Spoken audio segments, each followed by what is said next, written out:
আমাদের এই শরীরটা, মানব জন্ম যখন আমরা পেয়েছি, এই শরীরটার মধ্যে প্রত্যেকের মধ্যে একটি আত্মা রয়েছে, যার নাম জীব আত্মা। আর ওই জীবাত্মার কুঠিরে যিনি বাস করেন তার নাম পরমাত্মা। তো আমাদের প্রত্যেকের শরীরে একটি করে আত্মা রয়েছেন। সে আত্মাকে না যায় কাটা, না যায় ছেদ করা, না যায় আগুনে পোড়ানো, না যায় বাতাসে শোকানো, না তাকে পেশাই করা যায়। আত্মাকে কিচ্ছু করা যায় না। এই মানব শরীরটা ধারণ করার পর যেদিন দেহ থেকে প্রাণ পাখি উড়ে যাবে, প্রাণ পাখিকে ওই আত্মাটি, সেদিন নিথর দেহটা আপনার সামনে পড়ে থাকবে। তো সেই আত্মাকে জানতে গেলে কিসের দরকার হয়? সেই তত্ত্বের কথা আপনাকে জানতে হবে। কোন তত্ত্বের মাধ্যমে সেই আত্মাকে জানা যায়? সেই তাকে জানার নামই হলো সাংখ্য তত্ত্ব। এই সাংখ্য তত্ত্বে কি বলেছেন? হরে কৃষ্ণ, ভগবান বলছেন এ আত্মা কখনো জন্মেও না, মরেও না। এ আত্মা কখনো জন্মগ্রহণ করেও না, মরেও না। যখন এই শরীরটা পুরাতন হয়ে যায়, সেদিন এই দেহ থেকে কি হয়? আর বন্ধু বান্ধব যত, মাতা পিতা তারার সুত, আর যোগ বুঝিলে সবই হবে পরে মন আমার, কেন বান্ধ দালান ঘর। দালান ঘর বাঁধিয়া যে ঘরে বাঁধি, এই ঘরের থেকে যেদিন এসে কানো পাখি উড়ে যাবে, আত্মা বেরিয়ে যাবে, সেদিনে কি বলবে? সেদিন এই দেহটাকে নিয়ে ওই শ্মশান ঘাটে বলো হরি, আর হরি বল বলতে বলতে সেদিন নিয়ে গিয়ে ছাই করে এক মুঠো ছাই আমাদেরকে নিয়ে ওই গঙ্গার জলে পর্যন্ত বিসর্জন দিয়ে দেবে। অহংকার করি, গৌরব করি, তো কি হবে? তো দেহ কি করে? দেহ হয়। আর অর্জুন ঠাকুরকে বলছেন এ দেহ যখন পুরাতন হয়ে যায়, তখন পুরাতন একটি শাড়ি যেমন ছিঁড়ে গেলে অথবা একটি জামা আপনার পুরানো হয়ে গেলে কি করেন? আপনি জামাটাকে ফেলে দেন অথবা আপনি শাড়িটাকে ত্যাগ করেন। ঠিক তেমনি দেহটা যখন পুরাতন হয়ে যায়, এই পুরাতন দেহ থেকে তখন আত্মা বেরিয়ে চলে যায়। সেদিন আত্মা বেরিয়ে চলে যায়। আর যখন আত্মা বেরিয়ে চলে যায়, আপনার খাঁচাটি আপনার পড়ে থাকে। হরে কৃষ্ণ। তো আজ কি বলছেন অর্জুন ঠাকুরকে? এই অর্জুন ঠাকুরকে আজ শ্রীকৃষ্ণচন্দ্র আজ এই শিক্ষা দিচ্ছেন। কেন? সে কুরুক্ষেত্রের যুদ্ধে তার সমস্ত নিজস্ব লোকজন দেখে আজ সে মারতে চাইছে না। অর্জুন, এরা কাহার কেহ নয়। আমরা জীবনে সব সময় ছোট থেকে, জন্মের পর থেকে, কারো 80 বছর বাঁচুক, কারো 100 বছর বাঁচুক, শুধু দুটো মিথ্যে কথা বলি। সবাই দুটো মিথ্যে কথা বলে। আমি মিথ্যে বলি না এটা নয়, সবাই বলে। কি জানেন? একটা মিথ্যা হলো আমি, আরেকটা মিথ্যা আমার। আমি আমার, এই আমি আমার সংসারের দোলাচলের মধ্য দিয়ে করতে করতেই যে আপনার কিভাবে 80টা বছর পার হয়ে গেল, তাও কিন্তু আপনি জানেন না। তো ভজন করবেন, সাধন করবেন কবে? এক ভক্ত আছে যার নাম অমার্ত। সে কখনো মরতে চায় না, অমর হয়ে থাকতে চায়। তো অমার্ত যেহেতু কখনো মরতে চায় না, তো সেই কারণে সবাই তো দুর্গা, কালী, শিব, পার্বতী, মনসা, কৃষ্ণ, রাধা সবার ভজনা করেন। অমার্ত কার ভজনা করবে? মনে মনে ভাবছে যে সবাই যেমন সব ভজনা করেন। কারণ আমি যদি সরস্বতীর কাছে সরস্বতীর ভজনা করি, তো সরস্বতী ঠাকুরকে বলবো আমাকে পাশ করিয়ে দাও। যদি কার্তিকের পূজা করে, তাহলে বলবো যেন আমার ঘরে ছেলে হয়। তো এক একটা ঠাকুর বা দেবতাকে আমরা এক একটা মনের মতো করে ভজনা করা শুরু করে দিই। তো তার জন্য ওই অমার্ত ভাবছে আমার মরতে খুব ভয় লাগে।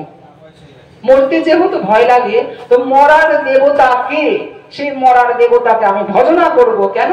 কারণ তাহাকে যদি সন্তুষ্ট করতে পারি, তাহলে মরার দেবতা এসে যখন বলবে কি চাও, তখন আমি বলতে পারবো আমাকে অমরত্ব দাও, আমি যেন না মরি। আমি তো এটা বলতে পারবো। তো সেই কারণে আজ সেই অমার্ত কার ভজনা করে? ওম যম দেবতায় নমঃ। মৃত্যুর দেবতাকে যমরাজ। ওম যম দেবতায় নমঃ। এই প্রত্যেকটা দিন স্নান করে, স্নান করার পরে জল তুলসী নিয়ে ভাগবত হোক, রাধা কৃষ্ণের চরণ হোক, কারো কাছে দেয় না। প্রত্যেক দিন কাহাকে দেয়? প্রত্যেক দিন ওই অমার্ত যে ওই যমরাজকে দেয়। কেন? এই যমরাজ যখন আসবে আমার কাছে, এসে বলবে কি বর চাও। তো একদিন, দুদিন, 3 দিন করতে করতে, এমন করতে করতে 21 দিন পার হয়ে যায়। আর যমরাজ ভাবছে এই জগতে সবাই সবাই দেবতার পূজা করে, আমার তো ভজনা কেহ করে না, যমের পূজা কেহ করে না, তো সেই কারণে কোন এত বড় ভক্ত যে আমার পূজা করে। তো সেই কারণে আর যমরাজ কি করলো, যমরাজ গিয়ে ওই অমার্তকে দর্শন দিল। অমার্ত, অমার্ত আমি এসেছি, বলো কি বর চাও।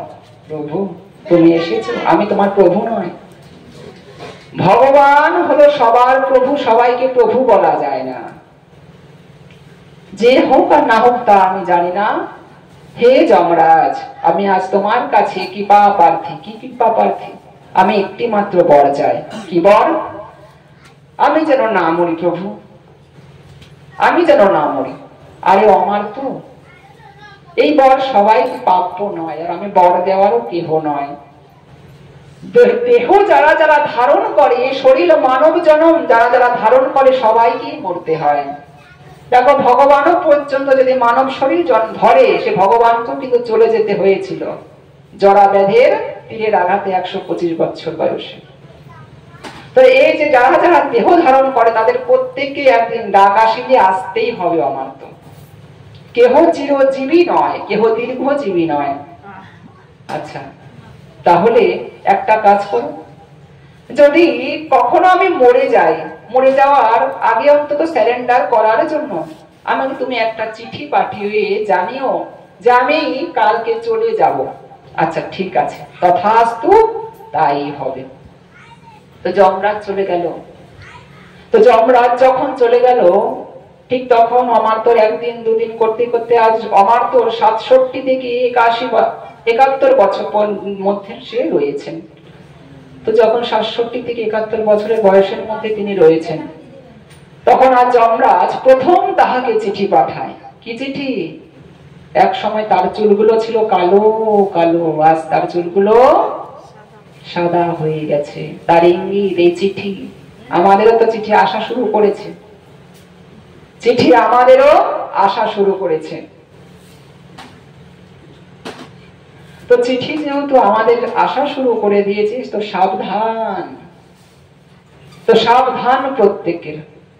তো আজ প্রথম যখন চিঠি পাঠালো, সে তো বুঝতে পারলো না এটা চিঠির ইঙ্গিত, এটা যে একটি চিঠি সে বুঝতে পারলো না। তো যার যার প্রথম দিন থেকে আজ তার চুল ধরন পেকে গেছে, তো চুল পেকে যাওয়ার পরেও তার কোনো যখন মতিগম্য নয়, আস্তে আস্তে দিন তার এগিয়ে যাচ্ছেন। আর যখন এগিয়ে যাচ্ছেন, আজ যমরাজ দ্বিতীয় চিঠি পাঠিয়েছেন। কি? হাঁটুর শক্তিও তার কমিয়ে দিয়েছেন। এক সময় এখান থেকে হাসপাতাল পর্যন্ত বলছে হেঁটে হেঁটে হেঁটে হেঁটে গিয়ে আমি লাইন দিয়ে ওষুধ এনেছি, আর এখন এখান থেকে কালীতলা পর্যন্ত যেতে 5 বার আমাকে বসতে হয়, 5 বার আমাকে নিঃশ্বাস নিতে হয়। হাসপাতাল তো যাব দূরের কথা। তাহলে এক সময় তো কত শক্তি ছিল ওই হাঁটুতে, আর সেই হাঁটুর শক্তি পর্যন্ত আমাদের কমিয়ে দিয়েছেন।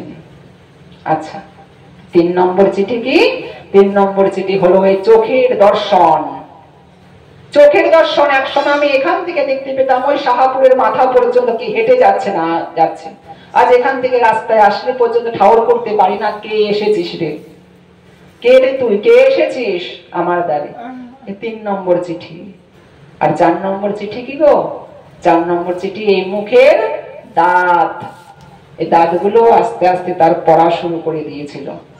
মুখে চিবিয়ে স্বাদের জ্বালায় কত কিছু খেয়েছি, আর শুধু ওই গরম ভাত প্রেসার কুকারে সিটি দিয়ে না দিলেও গিলতে পারি না। কেন? কারণ আমার এই মুখের অবস্থা সেই ভালো নয় যে সেই চিবিয়ে খাবো, সেটা হোক আমিষ হোক আর যেটাই হোক না কেন, সে শক্তি পর্যন্ত দাঁতে নাই। তো 1টা 2টো 3টে, এই 4টে চিঠি যখন সে বারে বারে ভাবছে, 4টে চিঠিকেও সে অবহেলা করছে। 5 নম্বর চিঠি হিসেবে আর জমের দূত তার সামনে এসে দাঁড়িয়েছেন স্বয়ং। তো যখন অমার্তর কাছে যমদূতেরা এসেছেন, তখন ওই অমার্ত বলছেন কে তোমরা? বলছে আমরা যমদূত, তোমাকে নিতে এসেছি। কিন্তু আমার তো যমরাজের সাথে কথা ছিল আমাকে চিঠি পাঠাতে হবে, চিঠি তো তোমাকে দিয়েছে। চিঠি দিয়েছে? কই চিঠি? আরে চিঠি মারা সে স্ট্যাম্প মারা সই করা চিঠি নয়, যেটা তোমাকে পিয়ন এসে দিয়ে যাবে, তোমাকে পিয়ন এসে যে বাড়িতে বাড়িতে চিঠি দিয়ে যাবে সেই চিঠি নয়, তোমাকে 4টে ইঙ্গিতের মধ্যেই তোমাকে চিঠি দিয়েছে। তো যে 4টে ইঙ্গিতের মাধ্যমে যেহেতু চিঠি দিয়েছে, তো 4টে ইঙ্গিতকে তুমি অবহেলা করেছো, তো 5 নম্বর চিঠি হিসেবে তোমাকে আমরা উঠিয়ে নিয়ে যেতে এসেছি। তো আমাদেরও যদি সেই চিঠি পাঠিয়ে দেয়, তো সাবধান, এ পুরাতন শরীর হয়ে যাচ্ছে, এ পুরাতন শরীর ছেড়ে সে আত্মা কিন্তু তাহার অংশে নিয়ে যাবে। আত্মাকে বাঁধা যায় না, পোড়ানো যায় না, শুকানো যায় না, কাটা যায় না, ছেদ করা যায় না।